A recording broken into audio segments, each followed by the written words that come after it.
ബന്ധങ്ങളുടെ വിലയെന്താണെന്നറിയാത്തൊരു കാലഘട്ടങ്ങളിൽ ലോകത്തിന്റെ പ്രവാചകൻ സല്ലല്ലാഹു അലൈഹി വസല്ലമയുടെ മുമ്പിൽ ഒരു ചോദ്യം വരികയാണ്. മൻ അഹഖുൻ നാസി ബിഹുസ്നി സഹാബ, ലോകത്ത് ഞാൻ ഏറ്റവും കൂടുതൽ കടപ്പാടുള്ളത് ആരോടാ റസൂലേ? അവിടെ മഹാനായ പ്രവാചകൻ സല്ലല്ലാഹു അലൈഹി വസല്ലമ പറഞ്ഞു, ഉമ്മുക്ക, നിന്റെ മാതാവിനോടാണ്. ചോദ്യകർത്താവിന്റെ ചോദ്യം ആവർത്തിക്കുന്നുണ്ട്. സുമ്മമൻ യാ റസൂലല്ലാഹ്, പിന്നെ ആരോടാ റസൂലേ? അവിടെ നബി സല്ലല്ലാഹു അലൈഹി വസല്ലമ പറഞ്ഞു, ഉമ്മുക്ക, നിന്റെ മാതാവിനോട്. വീണ്ടും ആവർത്തിച്ചു, പിന്നെ ആരോടാണ്? അപ്പോഴും പറഞ്ഞു, ഉമ്മുക്ക, നിന്റെ മാതാവിനോട്. നാലാമതും ചോദ്യകർത്താവ് ആവർത്തിക്കുമ്പോൾ നബി സല്ലല്ലാഹു അലൈഹി വസല്ലമ പറഞ്ഞു, നിന്റെ പിതാവിനോട് തന്നെ. നമ്മളൊക്കെ കുട്ടിക്കാലം മുതലേ മനസ്സിലാക്കി വെച്ചത് ആദ്യത്തെ 3 സ്ഥാനം ഉമ്മാക്കും 4ാമത്തെ സ്ഥാനം വാപ്പാക്കും എന്നാണ് പലപ്പോഴും ആളുകളൊക്കെ ഈ വിഷയത്തിൽ ധരിച്ചു വെക്കാറുള്ളത്.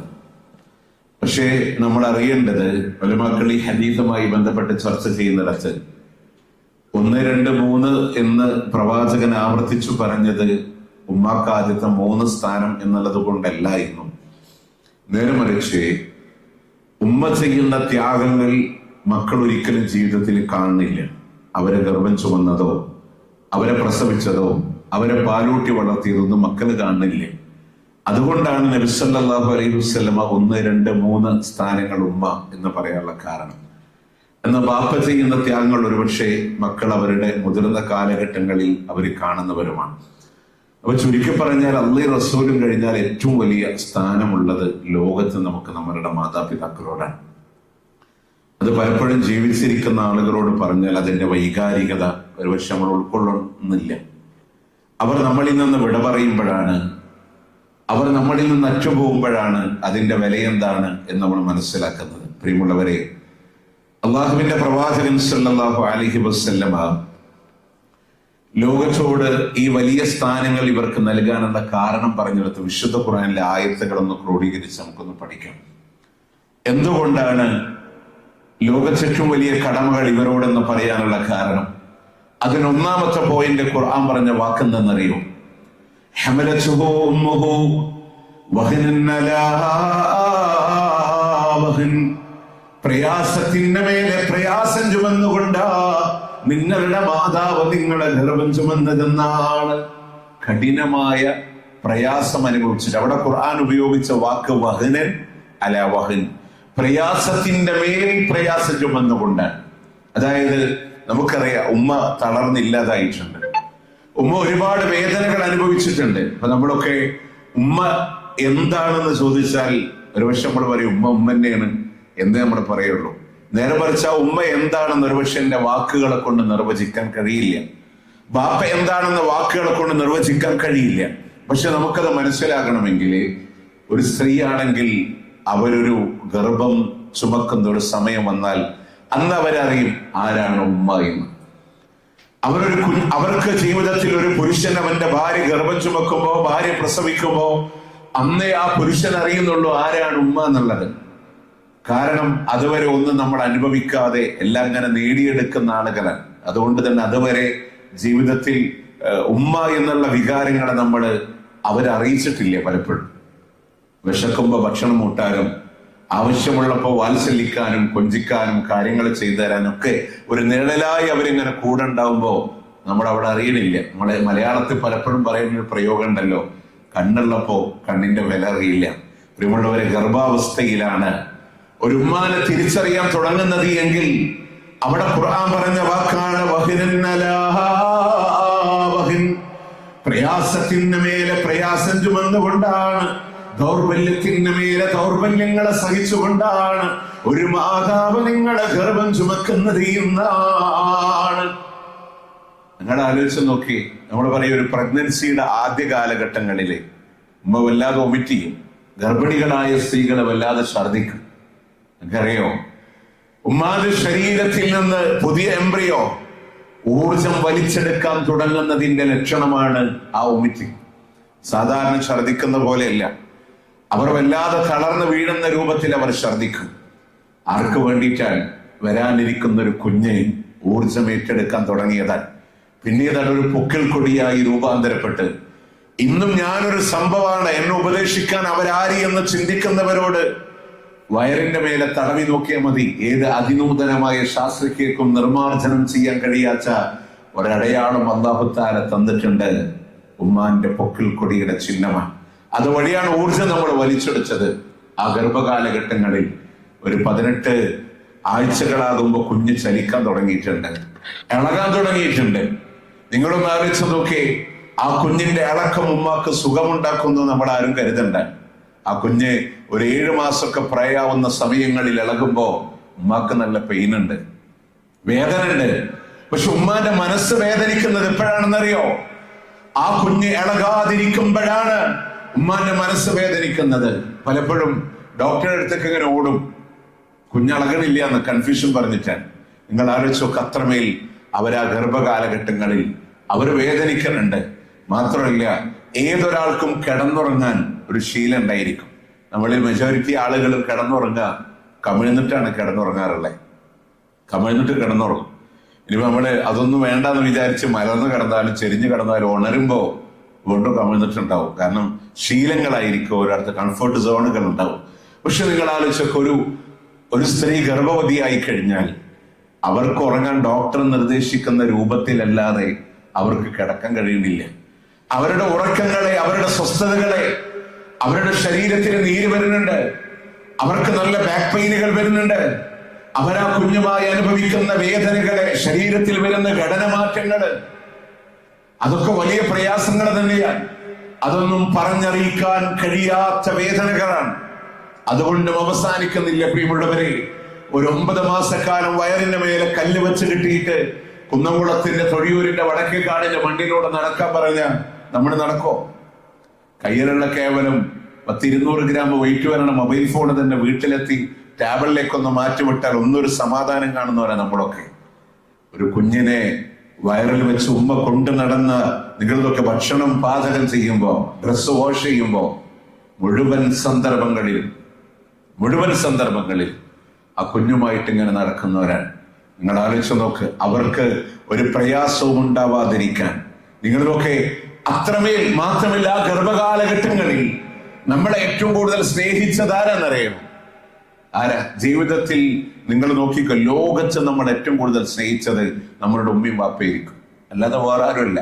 ബാക്കി ആരും നമ്മളെ ഇഷ്ടപ്പെട്ടത് നമ്മളെ കണ്ടിട്ടായിരിക്കാം, നമ്മളുടെ സൗന്ദര്യത്തിലായിരിക്കാം, സ്വഭാവത്തിലായിരിക്കാം, ശബ്ദത്തിലായിരിക്കാം, ഇടപെടലുകളിലായിരിക്കാം. പല ഉപാധികളാണ് പലരും നമ്മളെ സ്നേഹിച്ചത്. ജീവിതത്തിൽ ഒരിക്കൽ പോലും നമ്മളെ കാണാതെ, നമ്മളുടെ ശബ്ദം കേൾക്കാതെ, നമ്മളുടെ രൂപം അറിയാതെ നമ്മളെ ഏറ്റവും കൂടുതൽ സ്നേഹിച്ചതാരെന്നറിയാം? നമ്മളുടെ ഉമ്മയും ബാപ്പയാണ്. ഒരുപക്ഷെ നമ്മൾ ഏത് കോലത്തിൽ വന്നാലും അവർക്ക് നമ്മളെ ഇഷ്ടമായിരുന്നു.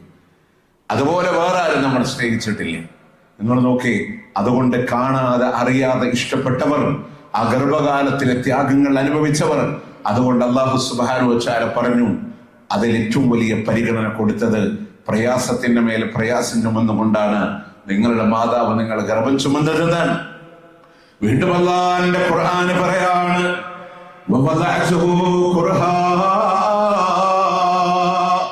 നല്ല ബുദ്ധിമുട്ട് അനുഭവിച്ചുകൊണ്ടാ നിങ്ങളുടെ മാതാവ് നിങ്ങളെ പ്രസവിച്ചത് എന്നാണ് ഖുർആൻ. ബുദ്ധിമുട്ടുണ്ട്, പ്രയാസമുണ്ട്, കഠിനമായ പ്രയാസം അനുഭവിച്ചുകൊണ്ടാണ് നിങ്ങളുടെ മാതാവ് നിങ്ങൾക്ക് ജന്മം തന്നത് എന്നാണ്. അതൊന്നും എവിടെയും നമുക്ക് പറഞ്ഞറിയിക്കാനൊന്നും കഴിയില്ല. ഇപ്പോ എനിക്ക് അൽഹംദുലില്ലാഹ് അള്ളാഹു ഒരു ഇരട്ട കുട്ടികളെ ഇപ്പോ തന്നത്. ഇപ്പോ 5 മാസം പ്രായമായി. അതിലൊരുത്തന് ഇപ്പൊ കുന്നകുളം വരെ എൻ്റെ കൂടെ വണ്ടിയിലുണ്ടായി, പിന്നെ വൈഫിന്റെ കൂടെ അങ്ങനെ പോയി. ഞാൻ പറഞ്ഞത് അറിയാം, ഈ ഇരട്ട കുട്ടികളെ ഗർഭം ചുമക്കുക എന്ന് പറഞ്ഞാലേ നിസ്സാര വെയിറ്റ് ഒന്നല്ല. ചിലപ്പോൾ ലാസ്റ്റ് ടൈമിലൊക്കെ നമ്മൾ വയറിനെ സപ്പോർട്ട് ചെയ്തുകൊണ്ട് കൊടുക്കേണ്ട സാഹചര്യങ്ങൾ ഉണ്ടാവും. നിങ്ങൾ ആലോചിച്ചൊക്കെ, ഒന്ന് വാഷ്റൂമിൽ പോകണമെങ്കിൽ ഒരു കാലെടുത്ത് വെക്കണം, കാലൊക്കെ നീര് വന്നിട്ട്. അതൊരു കുഞ്ഞാണെങ്കിൽ പോലും നമ്മുടെ ഉമ്മ നമുക്ക് വേണ്ടിയിട്ട് അത്രയും അനുഭവിച്ചിട്ടുണ്ട്. ഇതൊക്കെ നമ്മൾ അറിയണമെങ്കിൽ ഒരിക്കൽ അള്ളാഹുവിന്റെ കഅബാലയത്തിന്റെ ഒരു മനുഷ്യൻ, മുതിർന്നൊരു മനുഷ്യൻ തന്റെ ഉമ്മാനെ തോളത്തിരുത്തിയിട്ട് ഇങ്ങനെ തവാഫ് ചെയ്യാൻ. 7 തവാഫുകളും പൂർത്തീകരിച്ചു. ആ മകന്റെ തോളത്തുമ്മയാണ്. 7 തവാഫുകളും പൂർത്തീകരിച്ച് ഉമ്മാനെ ഇറക്കി വെച്ചിട്ട് അങ്ങനൊക്കെ മഖാമി ഇബ്രാഹിമിന്റെ ഭാഗങ്ങളിലൂടെ ഉമ്മാനെ ഇറക്കി വെച്ച് ഉമ്മാന്റെ കാലിങ്ങനെ തിരുമ്മിക്കൊടുത്തുകൊണ്ട് മകൻ ചോദിക്കുന്നുണ്ട്, ഉമ്മാ, എന്നെ ഗർഭം ചുമന്നതിന് ഇത് പകരമായില്ലേ ഉമ്മ? ഇത് കേട്ട അബ്ദുല്ലാഹ് ഇബ്നു ഉമർ റളിയല്ലാഹു അൻഹുമാ അവിടുന്ന് തിരിച്ചു പ്രതികരിക്കുന്നുണ്ട്, വലാ ഖൽഖതൻ വാഹിദാ, ഒരൊറ്റ നിമിഷത്തിന് പോലും അത് പകരമായിട്ടില്ല. ഒരൊറ്റ നിമിഷത്തിന് പോലും അത് പകരമായിട്ടില്ല എന്നാണ്. എങ്ങനെ? ഗർഭം ചുമന്ന കാലഘട്ടത്തിലെ ഉമ്മ അനുഭവിച്ച വേദനകളിലെ ഒരു നിമിഷത്തിന് പോലും അത് പകരമായിട്ടില്ല.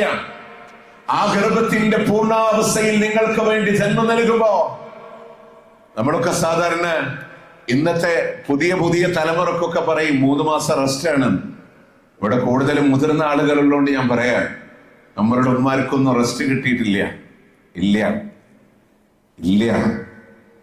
ഞങ്ങളൊക്കെ മക്കള് പേരക്കുട്ടികൾ, എന്റെ വല്യമ്മക്ക് 29 പേരക്കുട്ടികളാണ്. ഇപ്പൊ ഞങ്ങളുടെ മക്കൾ ഉൾപ്പെടെ. അപ്പോ എല്ലാരും കൂടി ഇരിക്കുമ്പോ വല്യമ്മയുടെ ഡേറ്റ് ഓഫ് ബർത്ത് കളിയാക്കാൻ വേണ്ടി മക്കൾ ചോദിക്കും. അൽഹംദുലില്ലാഹ് വല്യമ്മക്ക് ഓർമ്മ പ്രശ്നമൊന്നുമില്ല. എപ്പോഴും വീടിന്റെ അടുക്കള മെയിൻറ്റെയിൻ ചെയ്യുന്നത് വല്യമ്മ തന്നെയാണ്. ഞാൻ പറഞ്ഞെന്താ വെച്ചാല്, വല്യമ്മ അങ്ങനെ പറയും, അന്റെ ഉപ്പാനെ പ്രസവിച്ചത് കൊയ്യാൻ പോയ സമയത്ത് പാടത്ത് ചുരുട്ട് അടക്കി വെച്ചിട്ടായിരുന്നു എന്നിങ്ങനെ പറയും. ഞാൻ പറഞ്ഞ വെച്ചാല് എന്ത് റെസ്റ്റാണ് ഉണ്ടായിരുന്നത്? മുതിർന്ന ആളുകളൊക്കെ ഇവരിങ്ങനെ ഉപദേശിച്ചു കൊടുക്കും.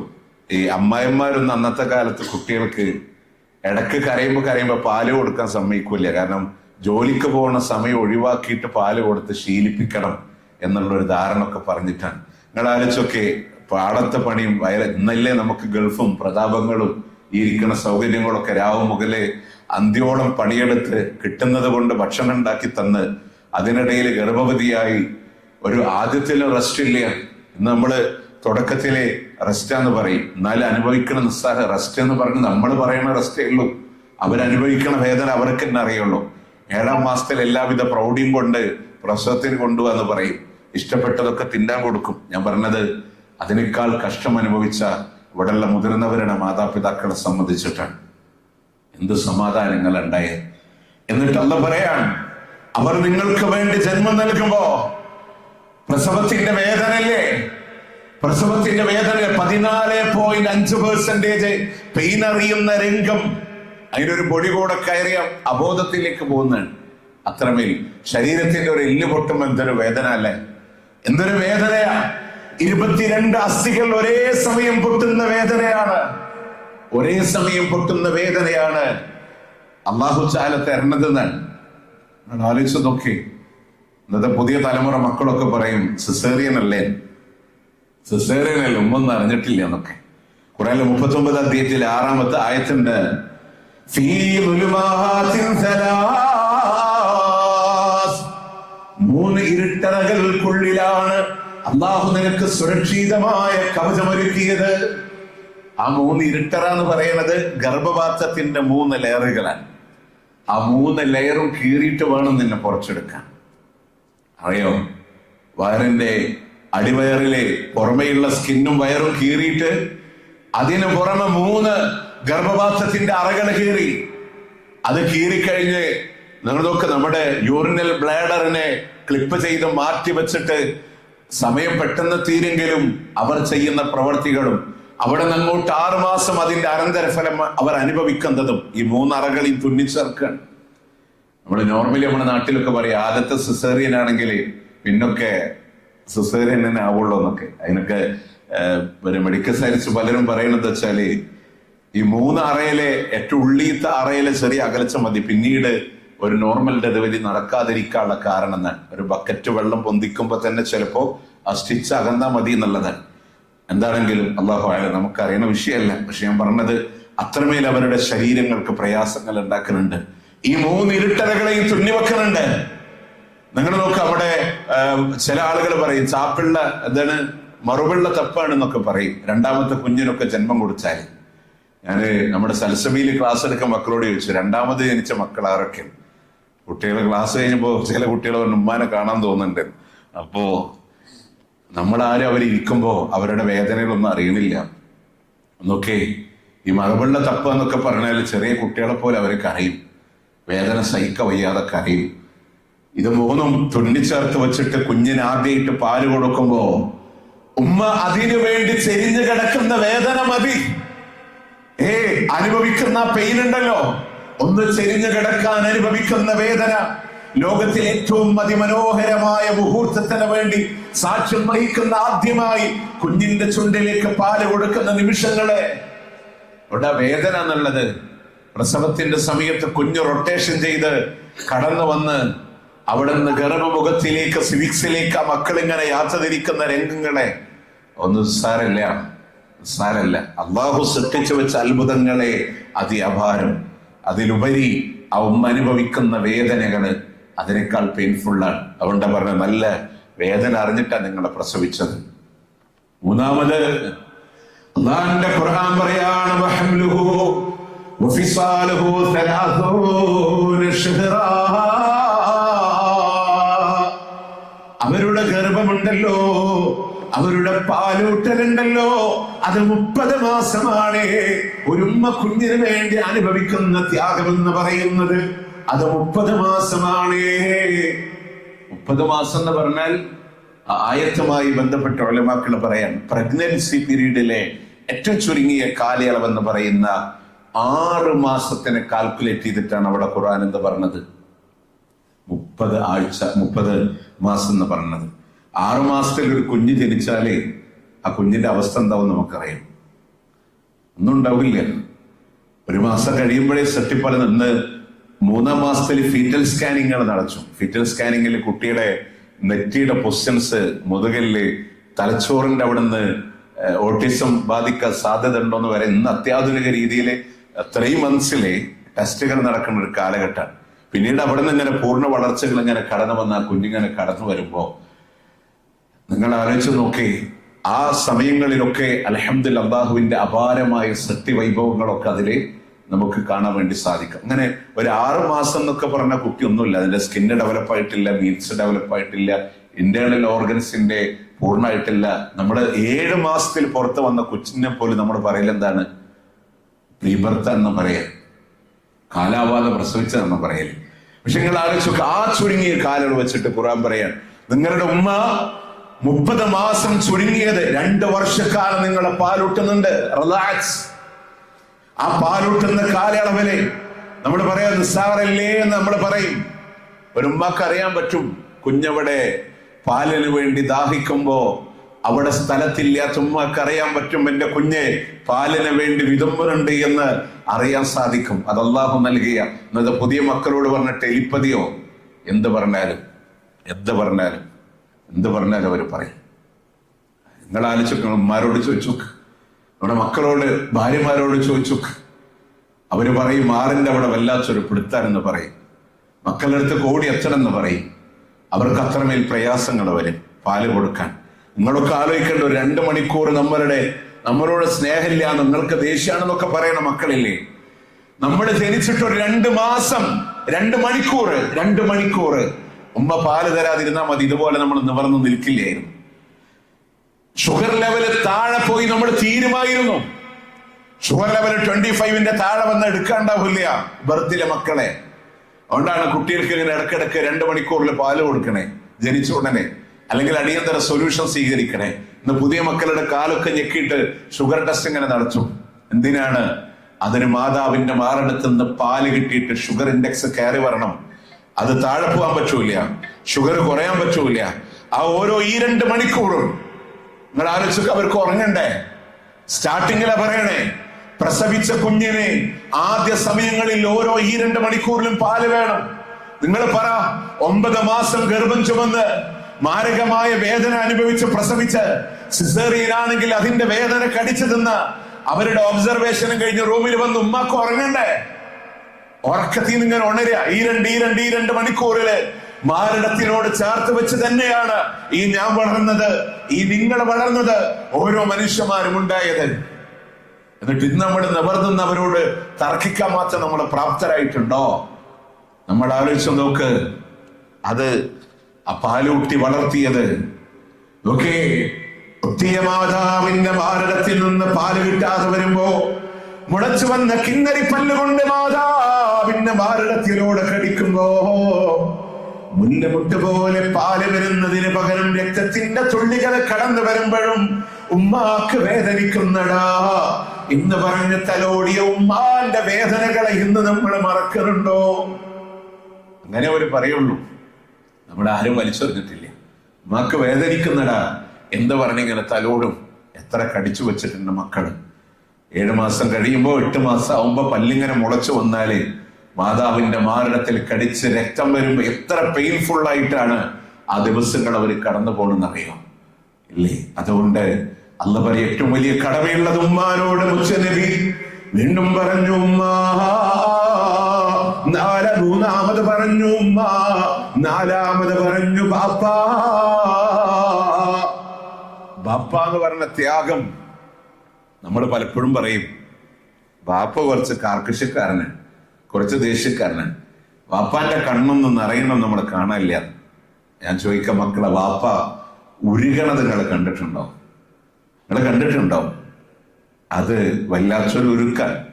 പക്ഷെ കുടുംബത്തിന്റെ കാര്യങ്ങൾ നടക്കാൻ അവര് വല്ലാതെ ഉരുകും. അവരതിനു വേണ്ടി അധ്വാനിക്കും. ഒരുപക്ഷെ നമ്മുടെ മക്കളോടൊക്കെ പറയാനുള്ളത്, അവരൊക്കെ അവരുടെ സ്വസ്ഥമായ ജീവിതത്തിന് ആഗ്രഹിച്ചിരുന്നെങ്കിൽ അവർക്ക് ലാവിഷായിട്ട് ജീവിക്കാമായിരുന്നില്ലേ? ഇല്ലേ? ഞാൻ പറഞ്ഞു ഇന്നും വല്ലാണ്ട് മാറ്റമൊന്നുമില്ല കേട്ടോ. ഈ താനൂര് കടപ്പുറമുണ്ട്, അവിടെ താഹ ബീച്ച്. അവിടെ പണ്ടൊക്കെ നമ്മള് പ്രസംഗത്തിന് നമ്മൾ വിചാരിച്ചു നമ്മളൊക്കെ കുറെ ഡെവലപ്ഡ് ഏരിയ ഒക്കെ ആണെങ്കിലും എനിക്ക് ഓർമ്മ, നമ്മുടെ ഇടത്തനാട്ടുകരയില് അമ്പലപ്പാറ എന്ന് പറഞ്ഞ സ്ഥലത്ത് ഞാൻ പ്രസംഗിക്കാൻ പോയപ്പോ അവിടെ അന്ന് ആദ്യമായിട്ട് കറണ്ട് കമ്പി വലിക്കാം ഞാൻ പ്രസംഗിക്കാൻ പോയപ്പോ. എന്ന് പറഞ്ഞാല് അങ്ങനത്തെ ഏരിയകളൊക്കെ ഇപ്പോഴും ഉണ്ട്. മണ്ണാർക്കാടിന്റെ ഉള്ള പ്രദേശമാണ്, പെരുന്തമണ്ണയിൽ നിന്ന് ഉള്ളിലേക്ക് പോണേ. അതുപോലെ ഈ താഹ ബീച്ചിലൊക്കെ പ്രസംഗിക്കാൻ പോണ കാലത്തൊക്കെ അന്ന് അവിടുത്തെ ഇസ്ലാഹി സെന്റർ, അവിടുത്തെ മീൻ പിടിക്കുന്ന ആളുകള് ഈ മരത്തിന്റെ ഷട്ടറായിരുന്നു. ഓരോ പലകൾ ഇങ്ങനെ എടുത്ത് മാറ്റിയിട്ട്, കസേരൊന്നുമില്ല, നിലത്ത് പായ വിരിച്ചിട്ടാണ് അവിടുത്തെ ആളുകൾ ക്ലാസ് എടുക്കാനൊക്കെ കൊണ്ടുപോയാലേ. അതുപോലെ വീട്ടില് ഭക്ഷണമൊക്കെ കഴിക്കാൻ പോയാല് ഒരു സിമെന്റിന്റെ തറയില് പായ വിരിച്ചിട്ട് അവിടെയാണ് ഭക്ഷണമൊക്കെ കൊണ്ടു വെക്കുക. നമ്മുടെ നാട്ടിൽ ഒരുപാട് പഴയ സിസ്റ്റം. അപ്പൊ എനിക്ക് അതില് ഞാൻ പറയണത് വെച്ചാല്, എന്റെ കൂടെ BEd പഠിച്ചിരുന്നൊരു സുഹൃത്ത്, അദ്ദേഹം എന്തെന്നെ ചെയ്തിട്ട് അദ്ദേഹത്തിന്റെ വീട്ടിലേക്ക് ഞങ്ങളെ ക്ഷണിക്കില്ലെന്ന്. അദ്ദേഹം MESലെ ഒരു അധ്യാപകനൊക്കെയാണ്. ഞങ്ങള് ആലപ്പുഴയിൽ BEd ഒരുമിച്ച് പഠിക്കുന്ന ആളുകളാണ്. 2010-11 സമയം ഒരുമിച്ച് പഠിക്കുന്ന ആളെ നാട്ടിൽ വന്നിട്ടും വിളിക്കണമെന്നില്ല. അപ്പോ നമുക്ക് അദ്ദേഹത്തിന്റെ ജ്യേഷ്ഠം വന്നിങ്ങനെ നിർബന്ധിക്കുന്നു, നിങ്ങൾ വായോ എന്നൊക്കെ പറഞ്ഞു, വീട്ടിലേക്ക് വായോ എന്നൊക്കെ പറഞ്ഞു. അങ്ങനെ ഞങ്ങൾ പോയി. അപ്പോ ഞാൻ പറഞ്ഞെന്താ അറിയോ, ഒരു കടപ്പുറത്തിന്റെ ഓലമേഞ്ഞ വീടുകളാണ് അവരുടെ വീട്. ഓലമേഞ്ഞ വീടാണ്.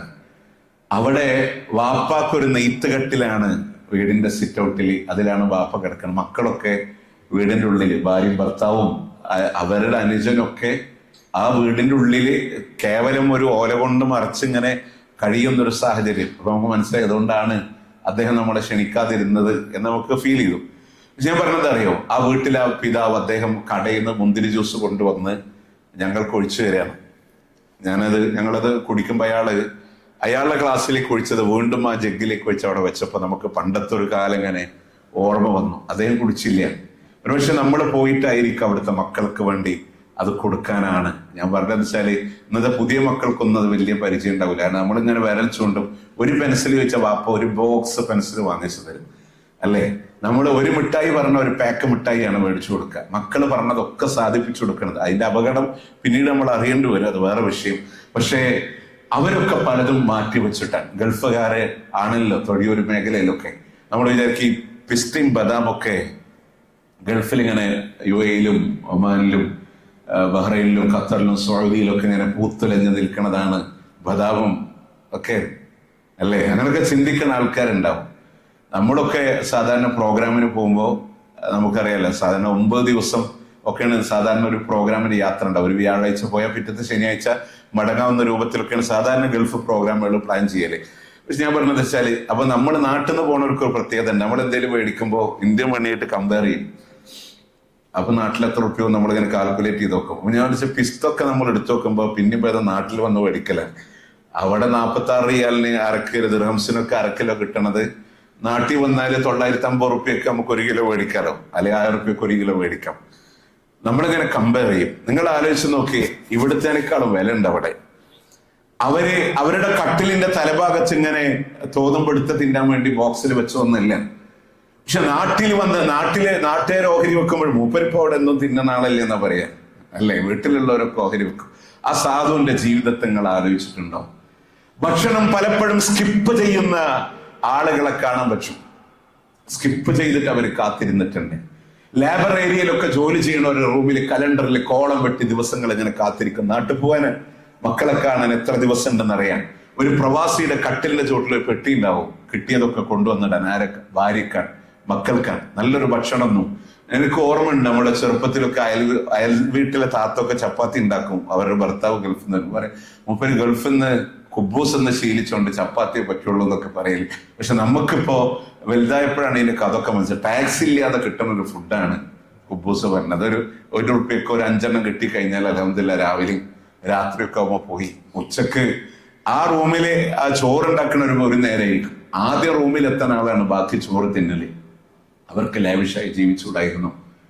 അവർക്ക് സുഖിച്ച് ജീവിച്ചുകൂടായിരുന്നു? ഇല്ലേ? അവര് കുടുംബത്തിന് വേണ്ടി കാത്തവർ. നാട്ടിൽ തൊഴിലിന് പോകുന്ന ഒരാളാണെങ്കിലും കുറച്ച് ഷേക്ക് കുടിച്ച് അല്ലെങ്കിൽ അവർ കിട്ടാൻ ആഗ്രഹിക്കുന്ന ഭക്ഷണമൊക്കെ കഴിച്ച് വീട്ടിലേക്ക് വന്നാൽ പോരെ? ഇല്ലേ? നാട്ടിൽ കാണുന്ന മദ്യപാരികളെ പോലെ ജീവിച്ച പോലെ കിട്ടുന്നൊക്കെ തീർത്തിട്ട് അവർ നമുക്ക് വേണ്ടി കഷ്ടപ്പെട്ടു. അവർ അധ്വാനിച്ചതാണ്. നമ്മൾ അനുഭവിക്കുന്ന തണലെന്ന യാഥാർത്ഥ്യങ്ങളെ നമ്മൾ മറന്നുപോയിട്ടുണ്ട്. അവർ നമ്മളെ എത്രമേൽ ഇഷ്ടപ്പെട്ടു എന്ന് നിങ്ങൾക്കറിയോ? ഒരുപക്ഷേ ഇന്നത്തെ പോലെ നേർക്ക് നേരെ ബോട്ട് ടീമും വാട്സപ്പും നേർക്ക് നേരെ വിളിക്കാനുള്ള സൗകര്യങ്ങളൊന്നും ഇല്ലല്ലോ. ഞങ്ങളൊക്കെ സ്കൂളിൽ പോകുന്ന കാലത്താണ് അയൽവാസികളുടെ ലെറ്ററൊക്കെ കൊണ്ടുപോയി പോസ്റ്റ് ചെയ്യുക. അവര് തരും 15 റുപ്യം തരും, ഒരു കത്തും തരും. ചിലവര് 16 റുപ്യ തരും, 1 റുപ്യ മിഠായിക്കാൻ. ഈ 15 റുപ്യന്റെ സ്റ്റാമ്പ് ഒട്ടിച്ചിട്ട് ഇത് കൊണ്ടുപോയിട്ട് പോസ്റ്റ് ഓഫീസിൽ കൊണ്ടുപോയിട്ടിട്ട് 2 ആഴ്ചയുടെ ഇടവേള കഴിഞ്ഞിട്ടാണ് മറുപടി. ഓല കാസറ്റിൽ ടാപ്പ് റെക്കോർഡറിൽ വോയിസ് റെക്കോർഡ് ചെയ്തിട്ട് ഇതും അതിന്റെ കൂടെ അയച്ചു കൊടുക്കാം. മക്കളുടെ ഫോട്ടോ കത്തിന്റെ ഉള്ളിൽ വെച്ചിട്ട് അയച്ചു കൊടുക്കാം. ഇവിടെ നിന്ന് നാട്ടിൽ നിന്ന് ഭാര്യ അറിയിക്കാൻ ആഴ്ചയിൽ ഒരു വെള്ളിയാഴ്ച ചെയ്യുന്ന ഫോൺ കോൾ, അതിന് ലിമിറ്റഡ് ടൈംസ്. ഇതിന് ഭാര്യ പറയിക്ക, മോനിങ്ങനെ ഒറ്റടി വെച്ച് നടക്കാൻ തുടങ്ങി എന്ന് പറയുമ്പോ കാണാൻ വിധിയില്ലാതെ ഫോട്ടോ മാറത്ത് വെച്ച് കിടന്നുറങ്ങുന്ന എത്ര പാവപ്പെട്ട ആളുകളുണ്ടെന്നറിയോ? നമ്മുടെ പലരുടെയും വേദനകള് ഒരുപക്ഷെ മക്കള് ഇതൊന്നും അറിഞ്ഞോളണമെന്നില്ല. നമ്മളിങ്ങനെ പറയുന്ന സാധനം, ആഗ്രഹിക്കുന്ന സാധനം ഇങ്ങനെ കിട്ടുമ്പോഴേ അവരുടെ നൊമ്പരങ്ങളൊക്കെ വലുതാണ്. അവർക്ക് വേണ്ടി പ്രാർത്ഥിക്കാതെ കടന്നു പോകരുത് മക്കളെ, പ്രാർത്ഥിക്കാതെ കടന്നു പോകരുത്. അറിയോ പ്രിയമുള്ളവരെ, ഒരിക്കൽ ദമാമെന്ന് നാട്ടിലേക്കുള്ള യാത്ര ഒരു മനുഷ്യനോട് പറഞ്ഞു, നമ്മുടെ ജുബൈൽ ഇസ്ലാഹി സെന്ററിന്റെ 18ാം വാർഷികം കഴിഞ്ഞിട്ട് നിങ്ങളുടെ ഖത്തീബ് അവിടെ ദായിയായിട്ടുള്ള സമയമാണ്. അവൻ അന്ന് ഒരു വ്യക്തി എന്നോട് പറഞ്ഞു, നിങ്ങൾ പോകുന്ന ഫ്ലൈറ്റിലെ വിൽക്കും ഞാനും ഉണ്ടാവും, നമ്മൾ ഒരുമിച്ചാവും നാട്ടിലേക്ക് യാത്ര എന്നൊക്കെ പറഞ്ഞു. ഞങ്ങൾ അന്ന് മടങ്ങാൻ വേണ്ടി ഇങ്ങനെ നിൽക്കുന്ന സമയത്ത് അദ്ദേഹം സ്നിക്കേഴ്സിന്റെ ഒരു ചോക്ലേറ്റും, ഒരു ബോക്സ് ചോക്ലേറ്റും, ഒരു ചെറിയൊരു ടോയ്, ഗേൾസിന് പറ്റിയ ടോയ്സും ഒരു മുസല്ലിയും കൊണ്ടുവന്ന് ഇതുകൂടെ പെട്ടിയിൽ വെച്ചോളി എന്ന് പറഞ്ഞു.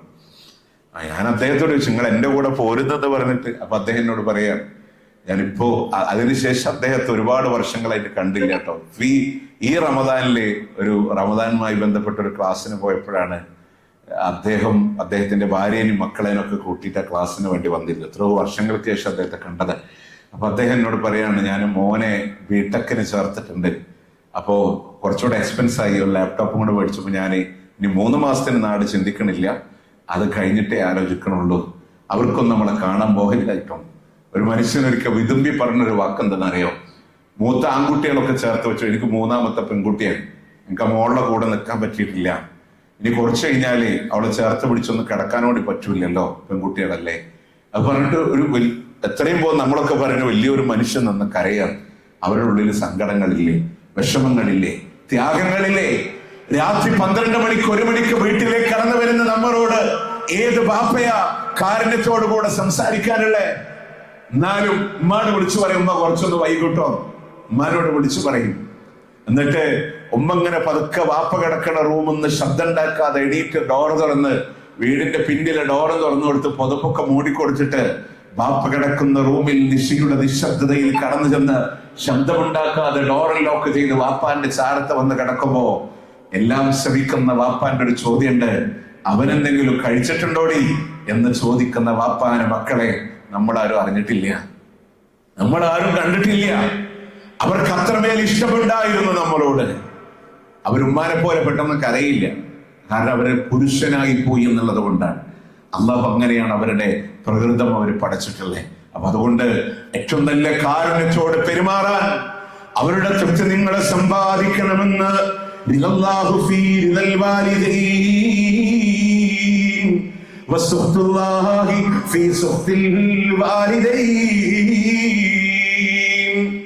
അള്ളാന്റെ തൃപ്തി മാതാപിതാക്കളുടെ തൃപ്തിയിലാണ്. അള്ളാന്റെ കോപം മാതാപിതാക്കളുടെ കോപത്തിലുമാണ്. അവര് നമ്മളെ കോപിക്കുന്നുണ്ടോ? എന്റെ ഉമ്മാക്ക് എന്നെ തൃപ്തമാണോ? എന്റെ ബാപ്പാക്ക് എന്നോട് തൃപ്തിയുണ്ടോ? ഇന്ന് വരെ അറിയാൻ പറ്റിയിട്ടുണ്ടോ? പറയാൻ പറ്റിയിട്ടുണ്ടോ? അവരെങ്ങാനും കോപിച്ചു കഴിഞ്ഞാൽ അള്ളാഹ്ക്ക് നമ്മളോട് കോപാണ്, അള്ളാഹ്ക്ക് നമ്മളോട് വെറുപ്പാണ്. അവരുടെ തൃപ്തിക്ക് വേണ്ടി പ്രവർത്തിക്കാൻ. അതുകൊണ്ടാണ് ഇസ്ലാം നമ്മളോട് നന്മകളുടെ കൂട്ടത്തിൽ എണ്ണിയപ്പോ പറഞ്ഞു, ഹുഖൂഖുൽ വാലിദൈൻ, മാതാപിതാക്കളോട് കടമ നിർവഹിക്കൽ. മാതാപിതാക്കളോട് കടമകൾ നിർവഹിക്കല് അത് ലോകത്തിലെ മഹാനന്മയാണ്. ബിർറുൽ വാലിദൈൻ, മാതാപിതാക്കളോട് നന്മ ചെയ്യലാണ്. മഹാനായ റഈസുൽ മുഫസ്സിരീൻ ഇബ്നു അബ്ബാസ് റളിയല്ലാഹു അൻഹു പറയാണ്, ഞാൻ കണ്ട ഏറ്റവും വലിയ നന്മ ഏതാണെന്നറിയോ? മാതാപിതാക്കളോട് നന്മ ചെയ്യുന്നതിനേക്കാളും വലിയൊരു നന്മ ഞാൻ കണ്ടിട്ടില്ല എന്ന് ഇബ്നു അബ്ബാസ് റളിയല്ലാഹു അൻഹു. അത് ലോകത്തിലെ ഏറ്റവും വലിയ നന്മയാണ്. അവരോട് കടമ നിർവഹിക്കുക, അവർക്ക് നന്മ ചെയ്യാം. പക്ഷേ ലോകത്തിലെ വലിയ തിന്മ ഏതാണെന്നറിയോ? ഒരു ഹർഫിന്റെ മാറ്റമേ ഉള്ളൂ. മാതാപിതാക്കളെ ബുദ്ധിമുട്ടിക്കലാണ്, പ്രയാസപ്പെടുത്തലാണ്.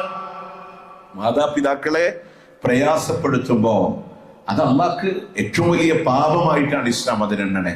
അവരോട് കടമ നിർവഹിക്കല് ഏറ്റവും വലിയ നന്മയായിട്ടാണ്. അതുകൊണ്ട് അവരെ ഒരിക്കലും നമ്മൾ പ്രയാസപ്പെടുത്തരുത് എന്നുള്ളത് നമ്മൾ പറയും. നമ്മളൊക്കെ ചെയ്തു കൊടുക്കുന്നുണ്ടല്ലോ, കാര്യങ്ങളൊക്കെ ചെയ്തു കൊടുക്കുന്നുണ്ട്, പക്ഷെ അവരോടൊന്നും മിണ്ടാൻ പറ്റിയില്ലെങ്കിൽ ഞാൻ നിങ്ങളോട്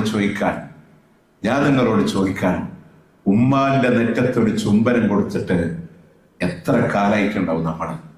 നമുക്ക് നാണക്കേട് ഫീൽ ചെയ്യുന്നുണ്ടാവും അല്ലെ? ഇത്ര പ്രായം വന്നിട്ട് അല്ലേ? ഞാൻ പറഞ്ഞത് ഒരു പരീക്ഷണ അടിസ്ഥാനത്തിൽ ഒന്ന് ചെയ്തു നോക്ക്, എത്രത്തോളം മാറ്റം. അവരാഗ്രഹിക്കുന്നുണ്ട് നമ്മളുടെ സമീപം, അവരാഗ്രഹിക്കണം നമ്മളുടെ സംസാരം. പക്ഷെ നമുക്ക് എന്താ അറിയോ, അധികമൊന്നും സംസാരിക്കാൻ ക്ഷമ കിട്ടണില്ല ഇന്നത്തെ മോഡേൺ തലമുറക്കൊക്കെ. പ്രത്യേകിച്ച് നമ്മള് കുട്ടികൾ ഗൾഫിൽ നിന്ന് വരുമ്പോ അല്ലെ കുറച്ച് പൈസ കിട്ടി ഇഷ്ടം തെളിയിക്കാൻ വേണ്ടി കൊടുക്കുന്ന സാധനം എന്തായിരിക്കും അറിയാം? ഉമ്മാക്കൊരു ആൻഡ്രോയിഡ് ഫോൺ. അവിടെ മക്കളെ വല്ലാതെ സ്നേഹിക്കുന്ന, മക്കളെ വല്ലാതെ അറ്റാച്ച് ചെയ്യുന്ന ഒരു കുടുംബമുണ്ട്. ഞങ്ങൾ പോലും എൻ്റെ കൂടെ കൊല്ലത്ത് വർക്ക് ചെയ്തൊരു ടീച്ചറാണ്. പക്ഷെ ഞാൻ അവരെ ടീച്ചർ എന്ന് വിളിക്കില്ല, അവർ ഉമ്മിച്ചാന്നും അവരെ ഒപ്പിച്ചാൽ തന്നെ അവരെ വാപ്പിച്ചാൽ തന്നെ അവരെ വിളിക്കല്. അൽഹംദുലില്ലാ ബന്ധം ഇവിടെ വരെ ഇവിടെ വീട്ടിൽ വല്ലണ്ട്, നമ്മുടെ സൗദിയിലും ഒക്കെ ഉണ്ടായിരുന്ന. അപ്പോ അവരെ എന്നോട് ഇങ്ങനെ തമാശക്ക് പറയാം, ഒരു ചെറിയ മോനെ ഇവരിങ്ങനെ പ്രസംഗം പുതിയതിങ്ങനെ ഡൗൺലോഡ് ചെയ്ത് കൊടുക്കാൻ പറയാം. അവർക്ക് തന്നെ പണി പ്രസംഗം കേൾക്കുക, ക്ലാസ്സുകൾ കേൾക്കാൻ. ലാസ്റ്റ് മോന് ഫസ്റ്റ് പൈസ കിട്ടിയപ്പോൾ എന്താ വെച്ചാൽ ഒരു ഐഫോൺ കൊണ്ടുകൊടുത്തു. ഇനി ഉമ്മിച്ചൊക്കെ എത്ര പ്രസംഗം വേണമെങ്കിൽ കേൾക്കാം, ഇനി ഡിലീറ്റ് ചെയ്യേണ്ട ആവശ്യമില്ല. അപ്പോ സത്യം പറഞ്ഞാൽ അവർ പറയും ഇതെന്താ ചെയ്യാന്ന് എനിക്കറിയണില്ല. ഇത് ഞാൻ പറഞ്ഞതറിയും, പുതിയ തലമുറ മക്കൾക്ക് ഉമ്മാക്കും ബാപ്പാക്കും വല്ല ഫോൺ കൊണ്ടെടുക്കും. ഇവർക്കിത് കൗതുകം എന്താന്ന് അറിഞ്ഞൂടാ. മക്കളോട് ഇതെന്താ? അപ്പൊ നമ്മൾ എളുപ്പത്തിൽ ഇതാണ്ട് ചെയ്താൽ കൊടുക്കുക, അത്ര ഉള്ളു കാര്യം. പിന്നെ ഇതന്നെയല്ല ഇപ്പൊ ഞാൻ ഇന്നലെ നിങ്ങൾക്ക് ചെയ്തേ. നമുക്ക് ദേഷ്യം വരും പിന്നെ, കാരണം ഈ ഫോണും കൊണ്ട് നമ്മളെ പിന്നാലെ ഇങ്ങനെ നടന്നാല് ഇതെന്താ, അതൊന്ന് ചെയ്തേരോ, ഇതൊന്ന് ചെയ്തേരോ. നമ്മളത് വേറൊന്നും പറയില്ല. ഇപ്പൊ എന്റെ ഉമ്മാക്ക് 57 വയസ്സാണ് ഇപ്പോ പ്രായം പറയണത്. എല്ലാ കൊല്ലവും റമദാനില് ഖുർആൻ വിജ്ഞാന പരീക്ഷ ഞാൻ നമ്പർ അടിച്ചിട്ട് രജിസ്റ്റർ ചെയ്ത് കൊടുക്കണം. എന്നാലും അടുത്ത റമദാനിൽ പറയാം മറന്നുപോയി, വീണ്ടും പറഞ്ഞെടുത്തോ ചെയ്തോണ്ട. അപ്പൊ നമ്മൾ ഇങ്ങനെ എല്ലാ പ്രാവശ്യങ്ങൾ ചെയ്യുമ്പോൾ നമുക്കുണ്ടാവില്ല ഒരു ദേഷ്യം വരാൻ. നമ്മൾ ആലോചിച്ചൊക്കെ, നമ്മളുടെ ഒരു വാക്കിന് വേണ്ടി കാതോർത്തിരുന്നവരല്ലേ അവര്? നിങ്ങളോടല്ലേ ഞാൻ പറഞ്ഞ എന്നാ അല്ലേ? ഉമ്മ ചോദിക്കാതെന്താ മോനെ അവിടെ എന്താ? ഉമ്മ അതാണ്. വീണ്ടും ചോദിക്കാതെന്തരാ അതാണ്. വീണ്ടും പോയി കഥന്ത മോനെ, അത് നിങ്ങളോടല്ലേ ഇതുവരെ ഞാൻ പറഞ്ഞു ഇന്നാന്ന്. വീണ്ടും തന്നെ പറഞ്ഞുകൊണ്ടിരിക്കാൻ നമ്മൾ പറഞ്ഞില്ലേ? ഉമ്മാട് ചോദിക്കും ഉമ്മ അതെന്താണ്? ഉമ്മ പറയും ഇന്നതാണ്. വീണ്ടും ഉമ്മാടൊക്കെ തിരിക്കുന്ന കാലഘട്ടത്തെ വീണ്ടും ചോദിച്ചു ഉമ്മ അതെന്താണ്? വായിന്റെ കൊഞ്ചല് കേൾക്കാൻ, ആ സംസാരം കേൾക്കാൻ 3 അല്ല 33 തവണ പറഞ്ഞാലും ഉമ്മ വീണ്ടും വീണ്ടും വീണ്ടും നമ്മളോട് പറഞ്ഞു തന്നിട്ടുണ്ട്. അത്രമേൽ നമ്മളുടെ സ്വരങ്ങളെ ഇഷ്ടപ്പെട്ടവരാണ്, അത്രയും നമ്മളുടെ കൊഞ്ചലുകളെ സ്നേഹിച്ചവരാണ്. അവരൊന്ന് തൊടാൻ, അവർക്കൊരു ചുംബനം കൊടുക്കാൻ, അവരെ ഒന്ന് ചേർത്ത് വെക്കാൻ, യാത്ര പോകും ഉമ്മക്കൊരു ചുംബനം കൊടുത്തിറങ്ങാൻ, ഉമ്മ പൂവാട്ടോ എന്ന് പറഞ്ഞിട്ടൊന്ന് കൈപിടിച്ചിറങ്ങാൻ, അത് ഭാര്യക്കും കൊടുക്കണം, ഉമ്മാക്കും കൊടുക്കണം. കാരണം ഇസ്ലാമിന്റെ മര്യാദകൾ അങ്ങനെ തന്നെയാണ്. അങ്ങനെ നമ്മൾ ചെയ്ത് നോക്കിയിട്ടുണ്ടോ? ഉണ്ടോ പ്രിയമുള്ളവരെ? അവരോട് ദേഷ്യപ്പെടാൻ പറ്റൂല, ഇല്ലാട്ടോ. അവരെ നമുക്കെതിരൊന്നും പറയാത്തോണ്ടാണ്. ഞാൻ പറഞ്ഞത് അറിയോ, ഇന്ന് ഇത്രയും സൗകര്യങ്ങളുടെ കാലത്തും ഏറെ നീറിപ്പോയ ഒരു വിഷയം, ഒരു മൂത്രത്തിൽ ട്യൂബിട്ട ഒരാൾക്ക് പിന്നെ ഉതിർത്ത് അങ്ങനെ നിസ്കരിക്കാൻ പറ്റുമോ എന്ന് ചോദിച്ചിട്ട്, ഒരു സംശയം ചോദിച്ചിട്ട് ഒരു ഫോൺ വന്നു. അപ്പൊ എന്നോട് അവർ പറഞ്ഞു, നിങ്ങൾ ഏതെങ്കിലും ക്ലാസ്സിലോ ഖുതുബയിലോ നിങ്ങൾ സൂചിപ്പിക്കണം, ഈ മക്കളോട്, ഉമ്മയും മക്കളും തമ്മിൽ പിണങ്ങിക്കഴിയുന്നതിനെ പറ്റിയിട്ടൊന്ന് പറയണമെന്ന്. നിങ്ങൾക്കറിയോ, ഒരു ജ്യേഷ്ഠനും അനുജനുള്ള വീട്ടില് അനുജന്റെ കുറച്ച് സുഖമില്ലാത്തതുകൊണ്ട് തന്നെ ഉമ്മ അനിയന്റെ മക്കളോട് കെയറിങ് കൂടുതൽ കൊടുത്തു എന്ന് പറഞ്ഞിട്ട് സ്വാഭാവികമായിട്ടും ഈ മൂത്ത മോനും ഉമ്മയും തമ്മിൽ മിണ്ടുന്നില്ല. ഞാൻ അവരോട് അഡ്രസ്സും വീടും ഒന്നും ചോദിക്കാൻ പോയില്ല. നമ്മളുമായി ബന്ധപ്പെടുന്ന സ്ഥിരം ഒരുപക്ഷെ കാണേണ്ടി വരുമോ എന്ന് ചിന്തയുള്ള ഒരു ഫാമിലി ആയതുകൊണ്ട് തന്നെ ഞാൻ ആരാ വിളിക്കണമെന്ന് ചോദിച്ചില്ല, അതിനപ്പുറം ചോദിച്ചില്ല. നിങ്ങള് ക്ലാസ്സിലോ ഖുതുബയിലോ സൂചിപ്പിക്കോ എന്നാണ് അവർ പറഞ്ഞത്. ആ ഉമ്മാന്റെ എല്ലാ ചെലവും നോക്കണം മോൻ, ആ ഉമ്മാക്ക് എല്ലാ സൗകര്യങ്ങളും ചെയ്തു കൊടുക്കണം മോൻ. നിങ്ങൾ നോക്ക്, ഉമ്മാന്റെ ഈ രോഗാവസ്ഥയിൽ കിടക്കാനുള്ള അത്യാധുനിക ബെഡുകള്, സൗകര്യങ്ങള് എല്ലാം മോൻ ചെയ്തു കൊടുക്കണുണ്ട്. പക്ഷെ ഉമ്മാനോട് അമ്മ മണ്ടൂല. ഞാൻ മരിക്കണേന് 80 ചില്ലറ വയസ്സായി ഉമ്മാക്ക്. മരിക്കണേന് മുമ്പ് ആ മോനൊന്ന് മിണ്ടിയാ മതി എന്ന് ആഗ്രഹിക്കുന്നുണ്ടെങ്കിൽ നമ്മളിതൊക്കെ ആലോചിക്കേണ്ടത് പടച്ച റബ്ബാണ്. ഞാനേ അവരിത് പറഞ്ഞു വന്നപ്പോ അതാരാന്ന് അറിയല്ലേ എന്ന ആഗ്രഹം കൊണ്ട് മാത്രം നിങ്ങൾ ആരാ വിളിക്കണമെന്ന് പോലും ഞാൻ ചോദിച്ചില്ല. കാരണം നമ്മളുടെ പള്ളി നമ്മുടെ ക്ലാസ്സുമായി ബന്ധപ്പെടുന്നവരായതുകൊണ്ട് ഉള്ളിലൊരു പെയിൻ വന്നു. ഞാൻ പറഞ്ഞത്, നമ്മളുടെ ആരുടെയും വീട്ടിൽ ഉമ്മ, നിങ്ങൾക്കറിയോ, ആര് നമ്മളോട് തെറ്റ് ചെയ്താലും ആ തെറ്റ് ക്ഷമ ചോദിച്ചാൽ പുറത്തു കൊടുത്താൽ മതി. മനുഷ്യന്മാരമ്മലേ നമ്മൾ പുറത്തു കൊടുക്കാം, ക്ഷമയില്ല പുറത്തു കൊടുക്കാം, പക്ഷെ ചോദിക്കുക എന്നുള്ളത് ആവശ്യമാണ്. പക്ഷെ അതിന് പോലും ആവശ്യമില്ലാതെ പുറത്തു കൊടുക്കേണ്ടത് ആരോടാ? മാതാപിതാക്കൾ. അവര് തെറ്റുപറ്റിക്കോട്ടെ, അവരിൽ അബദ്ധം ഉണ്ടായിക്കോട്ടെ, അവരോടത് ചോദിക്കാതെ പുറത്തു കൊടുക്കാൻ അവകാശികളാണ് നമ്മൾ. ആരോടാ നമ്മൾ വാശി വെക്കണേ? ആരോടാ നമ്മൾ മത്സരിക്കണത്? നോക്കേ, അവരെങ്ങാനും അള്ളാഹുവിനോട് ദുആ ചെയ്താൽ അവർക്കും അല്ലാഹുക്കും ഇടയിലെ മറയില്ല, അവർക്കും അല്ലാഹുക്കും ഇടയിലെ മറയില്ല.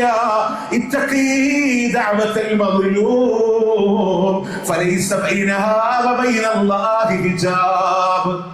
ആക്രമിക്കപ്പെടുന്നവന്റെ പ്രാർത്ഥന സൂക്ഷിക്കണമെന്ന്. അവർക്കും അല്ലാഹുക്കും ഇടയിൽ മറയില്ല. അവർ സാധാരണക്കാരന്.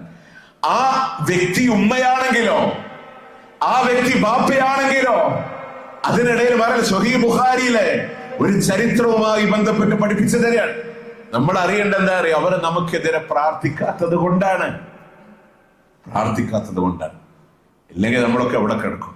അവര് നമുക്കെതിരെ പറയണില്ല. നമുക്ക് വേണ്ടി എത്ര വേദന അനുഭവിച്ചാലും ചില മക്കളൊക്കെ നിങ്ങളെ ഞാൻ കാണിച്ചു തരാന്നൊക്കെ പറയും ദേഷ്യം കൊണ്ടേ. പ്രത്യേകിച്ച് ഞാൻ ഈ ശബ്ദം ശ്രമിക്കുന്നവര് പെമ്മക്കളുണ്ടെങ്കിൽ അവരോട് കൂടെ പറയാം, നിങ്ങളെ കാണിച്ചു തരാനൊക്കെ ഒരു ഡോറൊക്കെ ശക്തമായി ശബ്ദത്തിൽ വലിച്ചടച്ച് റൂമിന്റെ ഉള്ളിൽ പോയിരിക്കും. എന്തിനാന്നറിയോ? ആത്മഹത്യ ഭീഷണി എന്നാ പറയാതെ പറയുന്ന ആത്മഹത്യ ഭീഷണി. ആ ഉമ്മാക്ക് പകല് മുഴുവൻ വീട്ടിലെ ജോലി ഉണ്ടാവും. നമ്മളൊക്കെ ഉമ്മാക്ക് എന്താ ജോലി വെച്ചാൽ ഉമ്മാക്ക് പണിയൊന്നുമില്ല, ഹൗസ് വൈഫാന്നാ പറയാ. എത്ര കിലോമീറ്റർ ഒരു ദിവസം വീടിന്റെ ഉള്ളിൽ അവർ നടക്കുന്നുണ്ട്. അടുക്കളയും ഹോളും ഈ കിച്ചണിലെ സ്റ്റോറും ഒക്കെ ആയിട്ട് എത്ര ഒരു ദിവസം അവർ നടക്കുന്നുണ്ട്, കിലോമീറ്ററുകൾ. എത്ര ഹാർഡ് വർക്ക് ഉണ്ട്. ഇതൊക്കെ ചെയ്തിട്ട് മൈഗ്രൈന്റെ തലവേദന ഉണ്ടായിരിക്കാം. ഭക്ഷണം വെക്കലും വിളമ്പലും കഴുകലുമായി 3 റൊട്ടീനാണ് ഒരു ദിവസം. അതൊക്കെ കഴിഞ്ഞ് വൈകുന്നേരം ഒന്ന് വിശ്രമിക്കാൻ പോകുമ്പോഴാണ് മകനുടെ ഈ സമരം. മൈഗ്രൈന്റെ തലവേദന ഉണ്ടാവും, പോയി കിടന്നിട്ടുണ്ടാവില്ല. ഇടക്കിടക്ക് വന്നിങ്ങനെ നോക്കും. മക്കളെ തിരിച്ചറിയുന്ന സമയം എപ്പോഴാണെന്നറിയോ? നമ്മളുടെ ഉള്ളിൽ ജീവന്റെ തുടിപ്പറിയുമ്പോ അന്ന് നമ്മൾ അറിയും എന്റെ ഉമ്മാന്റെ നൊമ്പരം എന്താണ്. മക്കളെ പിച്ച വെച്ച് നടക്കാൻ തുടങ്ങുമ്പോ അന്നറിയും എന്റെ ഉമ്മാന്റെ ത്യാഗം എന്താണ്, വാപ്പാന്റെ നൊമ്പരങ്ങൾ എന്താണ്. അന്ന് അവരോട് മാപ്പ് ചോദിക്കാൻ ഈ ഖബർസ്ഥാനിന്റെ 6 അടി മണ്ണില് മാപ്പ് ചോദിക്കാൻ അവരുണ്ടായിക്കൊള്ളണമെന്നില്ല. അതുകൊണ്ട് അവരുള്ള സമയത്ത് അവർക്ക് വേണ്ടി ഏറ്റവും മാന്യമായി പെരുമാറാൻ അവർ നമുക്കെതിരെ പറയണില്ല എന്ന് പറയുന്നത് അവര് നമുക്ക് വേണ്ടി നന്മക്കല്ലേ പ്രാർത്ഥിക്കുള്ളൂ, നീ ഒന്നും ഒരു കാലത്തും ഗുണം പിടിക്കില്ലതെന്നും രക്ഷിതാക്കൾ ആരും അങ്ങനെ പറയരുത്. കാരണം അവരുടെ പ്രാർത്ഥനയ്ക്ക് പെട്ടെന്ന് ഇജാബത്തുള്ളതാണ്. അള്ളാഹു ചാൽ ഒരുപക്ഷെ ഡയറക്റ്റ് ഇജാബത്ത് കൊടുത്താൽ മക്കൾക്ക് ഹൈറിന് വേണ്ടിയിട്ട് നമ്മൾ പ്രാർത്ഥിക്കാൻ പാടുള്ളൂ. എത്ര മോശപ്പെട്ടവരാണെങ്കിലും സൽബുദ്ധി കൊടുക്കണേ അള്ളാഹ്. നിങ്ങൾക്കറിയോ, അവർക്കുണ്ട് വരും മരിക്കാൻ വേണ്ടി ദുആ ചെയ്യാൻ പറ്റുമെന്ന് വരെ ചോദിച്ച മാതാപിതാക്കളെ കാണാൻ സാധിക്കും. ഞാൻ പറഞ്ഞത് വേദനിപ്പിക്കരുത്. അവര് പറഞ്ഞ അള്ളാഹു താല തട്ടൂല്ല, പറയാത്തോണ്ടാണ്. ഭാരതപ്പുഴയുടെ പാലത്തിന്റെ മുകളിൽ നിന്ന് സ്വത്തിന് വേണ്ടി ഉമ്മാനെ താഴേക്ക് തള്ളിയിട്ട മകനെ താഴെ മീൻ പിടിക്കുന്നവരാ ഉമ്മാനെ രക്ഷപ്പെടുത്തുമ്പോ ഉമ്മാടെ മുന്നിൽ വെച്ച് പോലീസുകാർ മകനെ തല്ലിയപ്പോ ഉമ്മ പറയുന്നുണ്ട്, തല്ലല്ലേ സാറേ, എന്റെ മോനാണ്, എന്റെ മോനാണ്. അത് പറഞ്ഞത് ഉമ്മ. അതിന് ഉമ്മാരുടെ മനസ്സെപ്പോഴും അങ്ങനെയാണ്. നാട്ടുകാർക്കൊക്കെ നമ്മൾ കുരുത്തം കെട്ടാൽ നമ്മളെ സപ്പോർട്ട് ചെയ്യാറായിരിക്കും. നിങ്ങൾ പറ, ജീവിതത്തിൽ പലതും ഒപ്പിച്ചിട്ടില്ലേ നമ്മളൊക്കെ ആയ പ്രായത്തിൽ? കളിക്കാൻ പോയിട്ടും മാങ്ങ പൊട്ടിക്കാൻ പോയിട്ടും വണ്ടി വറുക്കാൻ പോയിട്ടും ഒക്കെ പല പ്രായത്തിലുള്ള ആളുകളല്ലേ ഇവിടെ അല്ലേ? ഒരുപക്ഷെ കൂട്ടുകാരുടെ കൂടെ രസത്തിന്. പക്ഷെ ആരെന്ത് പറഞ്ഞാലും അവസാനം ഉമ്മ 2 എണ്ണം തന്നാലും ചേർത്ത് പിടിച്ച് ചോറ് തരാൻ, കഴിക്കാതെ കിടന്നുറങ്ങിയാലേ ഒരു കാടപ്പക്ഷിയുടെ തൂക്കം കുറയുമെന്ന് പറയാൻ ഒരു ഉമ്മ പറഞ്ഞ നുണയണോന്ന് നമ്മൾ പലരും ഇപ്പൊ ചിന്തിക്കുന്നുണ്ടാവില്ലേ? ഇല്ലേ ഇല്ലേ? അത്രയൊക്കെ ചേർത്ത് വെച്ച് തരാൻ ബാപ്പ 2 എണ്ണം ദേഷ്യപ്പെട്ട് തന്നാലും പിന്നീട് അവൻ കഴിച്ചിട്ടുണ്ടോന്ന് ഉമ്മാന്റെ അടുത്ത് വന്ന് അന്വേഷിക്കുന്ന ഈ ബാപ്പയോളം തുല്യ ആരുമില്ല. അവര് നമുക്കെതിരെ പറയുന്നില്ല. മലയാള സാഹിത്യത്തിൽ ഹൃദയത്തെ ടച്ച് ചെയ്തു പോയൊരു വരി എന്തെന്നറിയോ? ക്രൂരനായൊരു മകൻ മാതാവിന്റെ കരല് പറിച്ചിങ്ങനെ ഓടുമ്പോ മരത്തിന്റെ വേര് തട്ടി ആ മകൻ താഴെ വീണപ്പോ ആ കരല് ചോദിച്ചു, ഉത്രേ മോനെ നിനക്ക് വേദനിച്ചോ? കരല് സംസാരിക്കില്ല നമുക്കറിയാം. പക്ഷേ അതാണ് ഉമ്മാന്റെ മനസ്സ്. അവര് നമുക്കെതിരെ ഒരിക്കലും നമുക്കെതിരെ പറയുന്നില്ല. പക്ഷേ അള്ളാന്റെ അടുക്ക ഉത്തരമുള്ള പ്രാർത്ഥന ഏതെന്നറിയോ? ദഅവത്തുൽ വാലിദി അലാ വലദിഹി. മറ്റു റിവായത്തിൽ കാണാ ദഅവത്തുൽ വാലിദി ലിവലദിഹി. രണ്ടിനും രണ്ടർത്ഥം. ദഅവത്തുൽ വാലിദി അലാ വലദിഹി, മക്കൾക്ക് വേണ്ടി മാതാപിതാക്കൾ പ്രാർത്ഥിച്ചാൽ. ലിവലദി, മക്കൾക്ക് വേണ്ടി. അലാ വലദി എന്ന മക്കൾക്ക് എതിരെ പ്രാർത്ഥിച്ചാൽ. അപ്പൊ എതിരെ പ്രാർത്ഥിച്ചാൽ ഒന്ന് സ്വീകരിക്കും, വേണ്ടി പ്രാർത്ഥിച്ചാലും. സാഹിബ് ജുറൈജ് എന്ന് പറയുന്ന ഇമാം ബുഖാരി ഉദ്ധരിച്ചൊരു കഥയില്ലേ? മലയുടെ മുകളിൽ പോയി ആരാധനാലയം കെട്ടി ആളുകളിൽ നിന്നൊക്കെ ശ്രദ്ധ തിരിച്ച് ഇബാദത്തിൽ മുഴുകിയ ഒരു മനുഷ്യൻ. ആളുകൾ അയാളെ പിന്തിരിപ്പിക്കാൻ ശ്രമിച്ചിട്ടൊന്നും നടന്നില്ല. അവസാനം ഒരു വേശ്യയായ ഒരു സ്ത്രീ മനുഷ്യന്റെ മുമ്പ് പോയി. നിങ്ങൾ നോക്ക്, ഇതിനൊരു സാഹചര്യം ഉണ്ടായിരുന്നു. ആ കുന്നിന്റെ മുകളിലേക്ക് അദ്ദേഹത്തിന്റെ ഉമ്മ ഇങ്ങനെ കടന്നു പോയിട്ട് വിളിക്കും, മോനെ ജുറൈജേ. പക്ഷെ ഇയാളെ പറയാണ്, റബ്ബി ഉമ്മീ വസലാത്തി. അല്ലാഹുവേ, എന്റെ ഉമ്മ വിളിക്കുന്നുണ്ടല്ലോ, ഞാൻ നിസ്കാരത്തിലാണല്ലോ. ഉമ്മ തിരിച്ചു വരണുണ്ട്. രണ്ടാമതും മല കയറി ഉമ്മ പോയി വിളിക്കുന്നുണ്ട്, മോനെ ജുറൈജേ. അപ്പോഴും അദ്ദേഹം പറയുന്നുണ്ടല്ലാ, ഞാൻ നിസ്കാരത്തിലാണല്ലോ. മൂന്നാമതൊരു സമയത്തും ഉമ്മ മല കയറിയിട്ട് മകനെ അന്വേഷിക്കുമ്പോഴും മകൻ നിസ്കാരത്തിലാണ്. അവസാനം ഉമ്മ ഹൃദയം തട്ടി അള്ളാനോട് പറഞ്ഞു, അല്ലാ, ദുർവൃത്തകളായ വേശ്യകളുടെ മുഖത്ത് നോക്കിയിട്ടല്ലാതെ എന്റെ മോനെ മരിപ്പിക്കല്ലേ അല്ലാ. ആ പ്രാർത്ഥന പോലെ ഒന്ന് ഉത്തരം നൽകിയെന്ന്. ആ നാട്ടുകാരയാളെ പിന്തിരിപ്പിക്കാൻ ശ്രമിച്ചു, നടന്നില്ല. അവസാനം ഒരു വേശ്യയായ സ്ത്രീ അവളെ ശ്രമങ്ങൾ തുടർന്ന് നടന്നില്ല. അവസാനം ആ സ്ത്രീ ഒരു ആട്ടിടയനുമായി ശാരീരിക ബന്ധത്തിൽ ഏർപ്പെട്ട് ഗർഭിണിയായിട്ട് നാട്ടിലൊക്കെ പ്രചരിപ്പിച്ചു, എന്റെ കുഞ്ഞിന്റെ പിതാവ് സാഹിബ് ജുറൈജ് എന്ന ഈ മനുഷ്യനാണ്. ആളുകൾ അയാളുടെ ആരാധന മണ്ഡപങ്ങൾ തകർത്തതിന്. അവസാനം അദ്ദേഹം ആ കുഞ്ഞിലേക്ക് വിരൽ ചൂണ്ടിയിട്ട് ചോദിച്ചു, മോനെ, ആരടാ നിന്റെ പിതാവ്? ഇന്നാലിന്റെ ആട്ടിടയനാണ്. ഇമാം ബുഖാരി സ്വഹീഹ് ഉദ്ധരിക്കുന്നത് കാണാം. അതിന്റെ അർത്ഥം എന്താണെന്നറിയോ? ഈസാ നബിക്ക് പുറമെ സംസാരിച്ച മറ്റൊരു കുഞ്ഞാണത്. നമ്മൾ മനസ്സിലാക്കേണ്ടത്, കുറച്ച് സമയമെങ്കിൽ കുറച്ച് സമയം ആ ഉമ്മാന്റെ പ്രാർത്ഥനയുടെ ഇജാബത്ത്.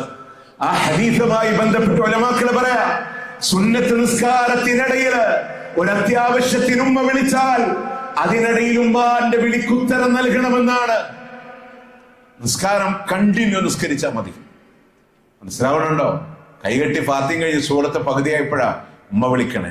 ബേജാറ് പന്തിയില്ലാത്ത വിളിയാണെങ്കിൽ എന്തേ ഉമ്മ എന്ന് ഉമ്മാന്റെ വിളിക്ക് ഉത്തരം കൊടുത്തിട്ട് ബാക്കി നിസ്കരിച്ചാൽ മതി, തുടക്കത്തേക്ക് പോകേണ്ട കാര്യമില്ല.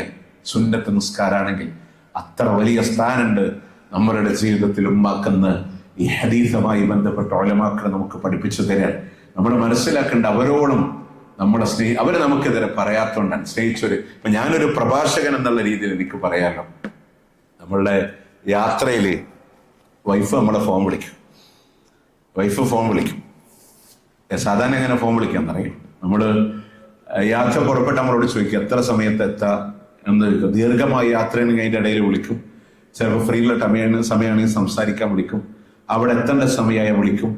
നിങ്ങൾ ആലോചിച്ചൊക്കെ തിരിച്ച് നാട്ടിലേക്ക് വരുമ്പോൾ ഭക്ഷണം കരുതണം, എത്ര മണിക്ക് എത്താൻ അവർ വിളിക്കും.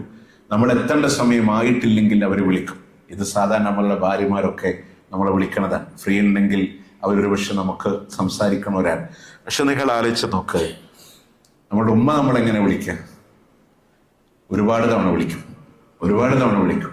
ഇവിടുന്ന് കോട്ടയത്തേക്ക് ഞാൻ പ്രസംഗത്തിന് പോയാൽ, ഞാൻ കോട്ടയം എന്ന് പറഞ്ഞ അനുഭവം ഉള്ളതുകൊണ്ട് പറയാം, കോട്ടയത്തിന്റെ ഈരാറ്റുപേട്ടയിൽ അന്ത്യപ്രവാചകന്റെ അന്ത്യനിമിഷങ്ങൾ വിഷയം അവതരിപ്പിച്ച് തിരിച്ചു വരുമ്പോൾ 9 പ്രാവശ്യം കണ്ടിന്യൂ വിളിക്കേണ്ടായി. ഞാൻ പറഞ്ഞ വെച്ചാല് പലതവണ ഇങ്ങനെ മാറി വിളിക്കും. ഇവിടെ തൃശ്ശൂര് നമ്മുടെ കുന്നുംകുളത്തൊരു കാറ്റ് വീശിയാൽ അപ്പ വിളിക്കും, മഴ ഉണ്ടോ സൂക്ഷിച്ചു വരണം. ഇവിടെ ഇടിവെട്ടിയാൽ അപ്പ വിളിക്കും. നിങ്ങൾക്കറിയാം, ഇതിന്റെ കുറച്ച് മുമ്പത്തെ ഞാൻ പ്രസംഗമൊക്കെ കണ്ടിന്യൂ പ്രസംഗം തുടങ്ങണ എൻ്റെ 17-ാമത്തെ വയസ്സിലാണ് പൊതുപ്രഭാഷണം ഇപ്പൊ തുടർച്ചയായി സ്റ്റാർട്ട് ചെയ്തത്. അത് 2007 സമയങ്ങളിലൊക്കെ നമുക്കന്ന് കുന്തംകുളത്തുനിന്ന് പഴുന്നാനക്കൊന്ന് ഓട്ടോറിക്ഷ, റോഡ് മോശമായിട്ട് ഓട്ടോക്കാർ വരൂല്ല. 60 റുപ്യക്ക് 100 റുപ്യൊക്കെ മേടിക്കും ചിലപ്പോൾ. ചിലന്മാരാണെങ്കിൽ വണ്ടി എടുക്കൂല. ഞാൻ പേരൊന്നും പറയുന്നില്ല, കുറച്ച് മുസ്ലിം ഓട്ടോക്കാരുണ്ട്, അവര് ദേഷ്യം കൊണ്ട് കൊണ്ടാക്കി തരൂല. അന്ന് 1000 റുപ്യന്റെ നോട്ടുള്ള കാലത്തൊക്കെ നമ്മൾ നേരം വെളുക്കോളം കുന്നോളത്ത് ഇരുന്നിട്ടുണ്ട്. കാരണം ഒന്നാമത്തെ ചേഞ്ചും ഉണ്ടാവില്ല, ഉമ്മാര് മാറ്റി തരൂല. പിന്നെ ചിലവരും അറിയണ ഒരു മസിലുള്ളവർ, ഇപ്പൊ മരത്തങ്കോട് പഴുന്നാന ഭാഗത്തുള്ള ഓട്ടോക്കാരുണ്ട് അവിടെ, അവരെമ്മത്ത് നമ്മളെ കൊണ്ടാക്കി തരൂല്ല, ബാക്കിയുള്ളവരാണ് കൊണ്ടാക്കി തരല്. അപ്പോൾ എന്നും പിന്നെ നമുക്ക് പരിചയമുള്ള ഒരു പയ്യുണ്ടായിരുന്നു, ഒരു സുജിത്ത്, ഞാനിപ്പോഴും അവന് ഓർത്ത് പോകുന്നുണ്ട്. അവനാണ് സ്ഥിരം കൊണ്ടാക്കണേ. അവനെ നമ്പർ വാങ്ങി അവനെ വിളിക്കും ഇവിടെ വരണ സമയത്തൊക്കെ. ഞാൻ പറഞ്ഞത് വെച്ചാല് അന്ന് നമ്മൾ ഇത്ര യാത്ര കഴിഞ്ഞ് ഇവിടെ നിന്ന് എത്തി. ഒരു പക്ഷെ നിങ്ങൾ വിചാരിക്കും ഞാൻ യാത്ര പോയി ഞാൻ ഉറങ്ങാതിരുന്ന ഈ KSRTC ബസ് വന്ന് ഇവിടെ ഇറങ്ങി ഇവിടുന്ന് ഓട്ടോ എടുത്ത് പഴുന്നാനൊക്കെ പോയി ഞാൻ ഉറക്കൊഴിച്ചാൽ മതിയല്ലോ. പക്ഷെ ഈ യാത്രയിലുടനീളം എൻ്റെ കൂടെ സമാനമായി ഉറക്കൊടുക്കുന്ന ഒരാളുണ്ടാവും, അതിൻ്റെ ഉമ്മയായിരിക്കും. ഞാൻ വീട്ടിലെത്തി കഴിഞ്ഞതിന് ശേഷം ഉമ്മ ഉറങ്ങലുള്ളൂ. അതുകൊണ്ടാണ് പിന്നീട് ഞങ്ങൾ ഇവിടുന്ന് പഴുന്നാനിന്ന് താമസം മാറി പാവട്ടോടത്തേക്ക് മാറിയത്, റോഡ് സൈഡിലേക്ക് അസവായിന്റെ അവിടേക്ക് താമസം മാറിയത്. ഞാൻ പറയണെന്ന് വെച്ചാല് അങ്ങനൊക്കെ നമ്മളെ നിരന്തരം ഇങ്ങനെ സ്നേഹിക്കാൻ. അപ്പൊ നമ്മള് മക്കൾക്കൊക്കെ ഒരു ഇടങ്ങറാണ്, ഉമ്മ ഇങ്ങനെ വിളിച്ച് അല്ലേ. പക്ഷെ ആ തലക്ക വിളിക്കാൻ ഒരാളില്ലാത്തൊരു സമയം വന്നാൽ, ആ തലക്ക് ആ നമ്പറിൽ ഒരു ഫോൺ റിങ് ചെയ്യാതിരുന്നാൽ നമ്മുടെ മനസ്സ് വേദനിക്കില്ലേ? നമ്മൾ വല്ലാതെ പ്രയാസപ്പെടില്ലേ? നമ്മൾ ആലോചിച്ചോക്കെ, നമുക്കിതൊന്നും പറഞ്ഞാലേ നമ്മുടെ തല, നമ്മൾ കേവലം ഒരു കഴിഞ്ഞ ഹജ്ജിന്റെ സീസണിൽ എന്നോട് വൈഫ് പറഞ്ഞെന്ന് വെച്ചാല്, ആ ഹജ്ജിന്റെ ടൈം നിങ്ങളുടെ കോൾ വരും, ഞാൻ എന്നിട്ട് ഓഫീസ് നമ്പറിൽ നിങ്ങളുടെ പേര് എഴുതി വെച്ചു, ഞാൻ അങ്ങനെയെങ്കിലും കോളൊന്നും ഞാൻ അടിക്കട്ടെ എന്ന് കരുതി. അപ്പൊ നിങ്ങളെ വിളിക്കണമെന്നൊരു സമാധാനം ഉണ്ടാവുമല്ലോ. അതായത് എപ്പോഴും നമ്മളാലോചിച്ചൊക്കെ നമ്മുടെ ഉമ്മാന്റെ വിളി കാക്കുന്നുണ്ട്, ഉമ്മാന്റെ വിളി പ്രതീക്ഷിക്കുന്നുണ്ട്. പക്ഷേ മറുതലക്ക് ഉണ്ടാകുമ്പോ നമുക്കതൊരു വല്ലാത്ത, അതില്ലാതെ വന്നാൽ ഉമ്മ നട്ടതും ഉമ്മ നനച്ചതും ഉമ്മ ഹോദി അടയാളം വെച്ചതും ഉമ്മാന്റെ കാലടിപ്പാടുകളും ഉറക്കമില്ലാതെ ഈർണണിപ്പിക്കുന്ന രാവുകൾ കടന്നു വരുമ്പോ, റബ്ബേ എന്റെ ഉമ്മ ഉണ്ടായിരുന്നെങ്കിൽ എന്ന് ചിന്തിക്കുന്ന ഒരു സാഹചര്യം. മാധവിക്കുട്ടിയുടെ നെയ്പായസത്തില് ഒരു മാതാവ് എല്ലാം ഉണ്ടാക്കി, ചോറുണ്ടാക്കി, ചപ്പാത്തി ഉണ്ടാക്കി, കരികലുണ്ടാക്കി, ഒരു പളുങ്ക് പാത്രത്തിൽ നെയ്പായസം ഉണ്ടാക്കി, വീട് വൃത്തിയാക്കുമ്പോ ചൂലിന്റെ താഴെ തളർന്നു വീണ് അവരുടെ ഭർത്താവ് അവരെ ഹോസ്പിറ്റലിൽ കൊണ്ടുപോയപ്പോ പറഞ്ഞത് മരണപ്പെട്ടിട്ട് ഒരുപാട് നേരമായി. അവരുടെ സംസ്കാര ചടങ്ങുകൾ കഴിഞ്ഞ് മക്കൾക്ക് വേണ്ടി ഭക്ഷണം ഇങ്ങനെ വിളമ്പിക്കൊടുത്ത് ആ പാത്രത്തിലെ നെയ്പായസം കുടിച്ചിട്ട് മക്കൾ പറയാൻ, അമ്മയുണ്ടാക്കുന്ന ഭക്ഷണത്തിന് എന്ത് രുചിയാലേ, ഇനി അമ്മ ഉണ്ടാക്കി തരാനില്ല, ആ മാതാവില്ല, ഉള്ളപ്പോ നമ്മുടെ വില അറിയണില്ല. നമ്മുടെ ആലച്ചിയൂർ ദാർ ഖുർആനിക്ക് രാത്രി 8:15 ഒരു ഫോൺ കോൾ വന്നു, ഒരു പിതാവിൻ്റെതാണ്. അദ്ദേഹത്തിന്റെ മകനെ ഒന്ന് സംസാരിക്കാൻ വേണ്ടിയിട്ടാണ്. നിങ്ങൾക്കറിയോ, 4:30 മണിക്ക് സ്കൂൾ വിട്ട് 6ാം ക്ലാസ് പഠിക്കണ മോനെ വീട്ടിൽ ഓടി വന്നിട്ട് അന്ന് സ്കൂളിൽ നിന്ന് കിട്ടിയ ട്രോഫി കൊണ്ട് നേരെ ഉമ്മാന്റെ അടുക്ക പോയി വാപ്പാനെ ട്രോഫി കാണിച്ചു കൊടുക്കാൻ. എന്നിട്ട് ആ കുട്ടി ട്രോഫി കൊണ്ട് ഓടിയത് നേരെ അടുക്കളയിലേക്കാണ്. 1.5 മാസങ്ങൾക്ക് മുമ്പ് ഉമ്മ മരിച്ചതിന്റെ ഓർമ്മയില്ലാതെ ആ കുട്ടി ഓടിപ്പോയ കുട്ടി ആ ഷോക്കിൽ തിരിച്ച് വാപ്പാന്റെ അടുക്ക കരഞ്ഞിട്ട് വന്ന് പറഞ്ഞു, ട്രോഫി എനിക്ക് ഉമ്മാനൊന്ന് കാണിച്ചു കൊടുക്കണം. സഹായനായ പിതാവ് പലതും പറഞ്ഞു നോക്കി, നടന്നില്ല. അവസാനം പറഞ്ഞു, എനിക്ക് ഉമ്മാന്റെ ഖബറിന്റെ അവിടെ കൊണ്ടുപോയി വെക്കാനെങ്കിൽ നിങ്ങളുടെ അനുവാദം തരണം. രാത്രി 8:15 അദ്ദേഹം എന്നിട്ട് ആലത്തിയിലേക്ക് ഫോൺ ചെയ്തു. നമ്മുടെ സുഹൃത്ത് ഹാരിസ് കായക്കൊടിയാണ് അങ്ങോട്ട് പോയി സംസാരിച്ച്. അദ്ദേഹം എന്നോട് പറഞ്ഞ വാക്കെന്താ അറിയോ, നമ്മൾ പല ഫാമിലി മാറ്റേഴ്സിൽ നമ്മൾ ഇരിക്കലുണ്ട്. ഇന്ന് സത്യത്തിൽ ആ 10 വയസ്സുകാരന്റെ മുമ്പിൽ ഞാനിന്ന് പരാജയപ്പെട്ടു എന്നാണ്.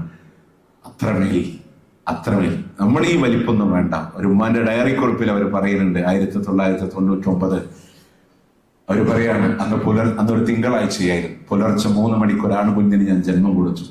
5 മിനിറ്റ് കഴിഞ്ഞപ്പോൾ ആ മകൻ എന്നിൽ നിന്ന് വിട പറഞ്ഞു പോയി. അന്ന് നാട്ടുകാർ അവനെ കൊണ്ടുപോയി മറവ് ചെയ്തു. അന്നൊരു തിങ്കളാഴ്ചയായിരുന്നു, നല്ല മഴയുള്ള ദിവസമായിരുന്നു. അവന്റെ കൂടെ പോയി കിടക്കാൻ കഴിഞ്ഞിരുന്നെങ്കിലെന്ന് ഞാൻ ആഗ്രഹിച്ചു പോയി എന്നാണ്. ജീവിതത്തിൽ 5 മിനിറ്റ് മാത്രം കണ്ടിട്ടുള്ള ഒരു മോന്റെ കൂടെ പോയി കിടക്കാൻ കഴിഞ്ഞെങ്കിലെന്ന് ഞാൻ ആഗ്രഹിച്ചു എന്നാണ്. ഇത്രയും കാലം നമ്മളെ പോറ്റി വളർത്തിയ നമ്മുടെ ഉമ്മ, നമ്മുടെ ബാപ്പ, അവരെത്ര നമ്മളെ ഇഷ്ടപ്പെട്ടിട്ടുണ്ട്, നമ്മുടെ മേൽ എത്ര ആഗ്രഹിച്ചിട്ടുണ്ട്. അതുകൊണ്ട് അവരില്ലാത്ത അവസ്ഥ വന്നാൽ നമ്മൾ അറിയും. അവരെ വേദനിപ്പിക്കല്ലേ. ഇനി പുതിയ തലമുറയുടെ മക്കളോട് ഒരു വാക്കുകൂടെ പറഞ്ഞ് ഞാൻ അവസാനിപ്പിക്കാം. നമ്മൾക്ക് സാധാരണ ഈ പ്രണയബന്ധങ്ങളിലൊക്കെ അകപ്പെടുന്ന മക്കളുണ്ട്. എന്നിട്ട് അവസാനം പറയും, എനിക്ക് അവന്റെ സ്നേഹം നല്ലത്, അവൻ എന്നെ ആത്മാർത്ഥമായിട്ട് ഇഷ്ടപ്പെടുന്നുണ്ടെന്നാണ്. നിങ്ങൾ വലുതായപ്പോൾ നിങ്ങളുടെ സൗന്ദര്യം കണ്ടപ്പോഴോ ശരീരം കണ്ടപ്പോഴോ തോന്നിയ ഒരു ഇഷ്ടമല്ലേ? 18 വയസ്സ് വരെ നിങ്ങൾക്ക് വേണ്ടി ത്യാഗം അനുഭവിച്ചവർ, സംരക്ഷിച്ചവർ, പോറ്റിയവർ, അതൊന്നും നിസ്സാരമില്ല. അപ്പൊ ഞാനൊക്കെ പലപ്പോഴും വീട്ടിൽ പറയും, ഞങ്ങളൊക്കെ വീട്ടിലെല്ലാവരും ഒരുമിച്ചിരിക്കുമ്പോൾ ചിലപ്പോൾ ഉമ്മ അല്ലെങ്കിൽ വൈഫോ പാട്ട് പാടാൻ പറയും. ഞാൻ ചിലപ്പോൾ പാട്ട് പാടും, നല്ല അവസ്ഥയാണെങ്കിൽ പാട്ട് പാടും. അങ്ങനൊക്കെ ഉണ്ട്. അന്ന് ഞാനപ്പോൾ പറയും, എൻ്റെ പാട്ട് വേറെ ആർക്കും ഇഷ്ടപ്പെട്ടില്ലെങ്കിലും ഭാര്യക്കുമ്മക്ക് ഇഷ്ടപ്പെടുമല്ലോ. നമ്മൾ പല സോങ്ങുകളൊക്കെ സാധാരണ പാടലൊക്കെ ഉണ്ട്. പക്ഷേ ഇപ്പൊ ഞാൻ വീട്ടിൽ പോയിട്ട് പാട്ട് പാടിയാൽ ഇന്നെ വീട്ടിൽ നിന്ന് പുറത്താക്കും. കാരണം എന്തുകൊണ്ടെന്നറിയോ, വൈഫ് ചൂടാവും. നിങ്ങൾ ഈ എന്നുള്ള സൗണ്ട് വന്നിട്ട് മക്കളൊന്നും ഉറങ്ങണില്ല. കാരണം അവര് രണ്ടുപേരും ഒന്ന് ഉറങ്ങിക്കിട്ടണം. കാരണം ഉമ്മാക്ക് ഇപ്പൊ നമ്മളെക്കാളും വലുത് അവർക്ക് ആ മക്കളെന്നുള്ള സ്നേഹം. അവരൊന്ന്, ഞാൻ പറഞ്ഞു, ഇതിനു മുമ്പ് എനിക്ക് എന്റെ സൗണ്ട് ഭയങ്കര ആകർഷണീയമായിരുന്നു, ഭയങ്കര കൂറ്റായിരുന്നു അല്ലേ. അതെന്താണെങ്കിലും ശരി, മക്കൾ ഉറങ്ങുക എന്നുള്ളത് അവരുടെ ഉറക്കത്തിന് ഡിസ്റ്റർബൻസ് ഉണ്ടാവില്ല. അത്രമേൽ അവര് കരുതി വെക്കുന്നുണ്ട് അവരുടെ മക്കളെ. ഞാൻ എൻ്റെ അനുഭവം പറഞ്ഞേ ഉള്ളൂ. നിങ്ങൾക്കൊക്കെ ഇതിനേക്കാളും വലിയ അനുഭവങ്ങളും എന്നെക്കാളും സീനിയേഴ്സ് ഇവിടെ ഇരിക്കുന്നവർക്ക് ഇതിനേക്കാൾ അള്ളാഹു മരണപ്പെട്ടു പോയി നമ്മളുടെ മാതാപിതാക്കൾക്ക് മഅഫിറത്തും മർഹമത്ത് നൽകട്ടെ. ഞാൻ പറഞ്ഞ മക്കളെ, ഇന്നലെ കണ്ട ഒരുത്തവന്റെ സ്നേഹമാണ് ശരി, എനിക്ക് അവനെ മതി എന്നൊക്കെ പറയണ മക്കളോട് ഒരു നമ്മുടെ ഉമ്മാരില്ലേ, വീട്ടിൽ നിന്ന് ബാപ്പല്ലാണ്ട് പുറത്തിറങ്ങാത്തവരുണ്ടാവും, ആങ്ങളാരില്ലാണ്ട് പുറത്തിറങ്ങാത്തവർ, അല്ലെ മൂത്ത അമ്മക്കളെയും കൊണ്ടായിരിക്കും അവരൊക്കെ പുറത്തൊക്കെ സ്വന്തമായിട്ട് അങ്ങനെ പോയി ശീലമൊന്നും ഉണ്ടാവില്ല. ആ ഉമ്മാര് എവിടൊക്കെ വരെ എത്താന്നറിയോ? പോലീസ് സ്റ്റേഷന്റെ വരാന്തയിൽ വരെ വരാ. മക്കള് പറയാ, ഈ കാമുകനെ മതി. എന്നിട്ട് ഉമ്മ വന്നിട്ട് പോകല്ല മോളെ എന്ന് പറഞ്ഞ് കരയാൻ. മാധ്യമ പ്രവർത്തകരും സോഷ്യൽ മീഡിയക്കാരും വീഡിയോ എടുക്കാണ്. പോലീസ് സ്റ്റേഷന്റെ സിമന്റ് തറയില് നിലത്ത് കിടന്ന് മകളുടെ കാല് പിടിച്ചിട്ട് ഉമ്മ പറയാ, പോകല്ല മോളെ എന്ന് പറയുമ്പോ, എനിക്ക് ഇവനെ മതി എന്ന് പറഞ്ഞ് തിരിഞ്ഞു നടക്കുമ്പോ ആ മകനുടെ കൈ പിടിച്ച്, ആ സ്ത്രീയുടെ കൈ പിടിച്ച് തന്റെ തോളത്തിലേക്ക് ചേർത്ത് വെച്ചിട്ട് വാപ്പ പറയാ, നിനക്ക് ഞാനില്ലേ എന്ന് പറഞ്ഞ് തിരിച്ചു നടക്കുന്ന വീഡിയോ ഇന്നും യൂട്യൂബുകളിലൂടെ കാണുമ്പോ അവരാരാണെന്ന് എനിക്ക് അറിഞ്ഞിട്ടില്ല. അതൊരു പക്ഷെ തലശ്ശേരിയിലാണെങ്കിൽ മക്കളെ മുഖമറിയാതെ, ശബ്ദമറിയാതെ, ഭാവമറിയാതെ സ്നേഹിച്ചവരെ, ജീവൻ തന്നെ സ്നേഹിച്ചവരെ, മക്കളുടെ കരച്ചിൽ ഒരു നിമിഷം കേട്ടില്ല എന്ന് പറഞ്ഞ് പടക്കുന്ന മനസ്സോടെ ലാബർ റൂമിലെ കഴിഞ്ഞവരെ, ജീവൻ പണയം വെച്ച് മരണത്തോട് മല്ലിടിച്ച് ജന്മം തന്നവരെ, ഒരു ഭക്ഷണം അനധികൃതമായി ഉള്ളിലേക്ക് പോയ കുഞ്ഞിനെന്തെങ്കിലും പറ്റുമോ എന്ന് പേടിപ്പിടിച്ച് കിടന്നവരെ, രാത്രികളെ ഉറക്കമില്ലാതെ പകലുകളാക്കി മാറ്റിയവരെ, വിശ്രമമില്ലാതെ ജീവിതങ്ങളെ മാറ്റിവെച്ചവരെ, അവരുടെ സ്നേഹം ഒന്നും കാണാതെ ഇന്നലെ കണ്ടവന്റെ സ്നേഹമാണ് വലുതെന്ന് പറഞ്ഞാലേ, വാപ്പിയൊന്നും കുഴപ്പമില്ല, നീ പോരെന്ന് ഒരുത്തം പറഞ്ഞിട്ടുണ്ടെങ്കിൽ അടിവരയിട്ട് വെച്ചോ, ജീവിതം നിങ്ങൾ അനുഭവിക്കേണ്ടി വരും. കാരണം ആ മനുഷ്യൻ സ്നേഹമില്ലാത്തവനാണ്. അവൻ സ്നേഹമുണ്ടെങ്കിൽ അവൻ ആ വാക്കുപയോഗിക്കില്ല. അതുകൊണ്ട് മാതാപിതാക്കളെ മനസ്സിലാക്കി അവരോടുള്ള സ്നേഹത്തിൽ ഒരു വീഴ്ചയും വരുത്താതെ അവൻ അനുകൂലമായി നമുക്ക് വേണ്ടി പ്രാർത്ഥിക്കാൻ, നമ്മളെ കൊണ്ട് കഴിയാവുന്ന നന്മകൾ അവർ ജീവിച്ചിരിക്കുന്ന കാലത്ത് പറ്റാവുന്നതൊക്കെ ചെയ്യാൻ. ഇവിടെ പറഞ്ഞവരാണെങ്കിൽ അവർക്ക് വേണ്ടി ദുആ ചെയ്യാൻ, അവർക്ക് വേണ്ടി പ്രാർത്ഥിക്കാൻ, അവർക്ക് വേണ്ടി എന്തൊക്കെ മുത്തുനബി ചെയ്യാൻ പറ്റുന്നിട്ടുണ്ടോ അവർക്ക് വേണ്ടി സ്വതക്ക ചെയ്യാൻ പറ്റുമോ ചെയ്യാൻ. അതുപോലെ തന്നെ ഹജ്ജ് ഉംറ നിർവഹിക്കാൻ പറ്റുമോ അത് ചെയ്യാം. ഏറ്റവും പ്രധാനം പ്രാർത്ഥന ഇസ്തിഗ്ഫാർ വലദിക്കലക്, നിന്റെ മകൻ നിനക്ക് വേണ്ടി ചെയ്യുന്ന ദുആ, ആ ദുആകള് ഇടതടവില്ലാതെ റബ്ബി ഗഫ്ർലി വലി, പ്രാർത്ഥനയുടെ രൂപം അങ്ങനെ ആദ്യം സ്വാർത്ഥ നമുക്ക് വേണ്ടി പ്രാർത്ഥിക്കാം, പിന്നെ നമ്മുടെ മാതാപിതാക്കൾക്ക് വേണ്ടി പ്രാർത്ഥിക്കാം, പിന്നെ നമ്മളുമായി ബന്ധപ്പെട്ട വിശ്വാസികൾക്ക് വേണ്ടി പ്രാർത്ഥിക്കാം, പിന്നെ ലോകീകരായ മുഅ്മിനീങ്ങൾക്ക് വേണ്ടി പ്രാർത്ഥിക്കാം.